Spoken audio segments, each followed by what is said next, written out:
বলছি স্যার, চাকরিটা তো পেয়ে গেলেন, এবার বলুন আপনার অনুভূতি কিরকম, আর যারা চাকরি করতে চায় ভবিষ্যতে তাদের জন্য কি বলতে চাও?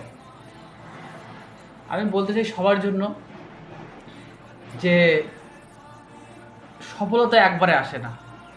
এর পিছনেও আমার এই চাকরিটা পাওয়ার পিছনেও অনেক কষ্টের দিনগুলো আমি কাটিয়েছি।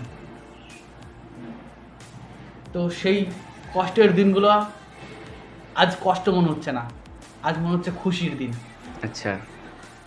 আমি যে এরকমভাবে রান করতাম সকাল 3টা 4টা, ঘড়ি দেখতাম না কখন কটা বাজে, শুধু রান করতাম, দৌড়াইতাম, এক্সারসাইজ করতাম, পড়াশুনো করতাম। সময় তোমরা টাইম দেখবা না, শুধু নিজের লাইফকে ফোকাস করো, অন্য কাউকে কোনো কিছু ফোকাস করার দরকার নাই।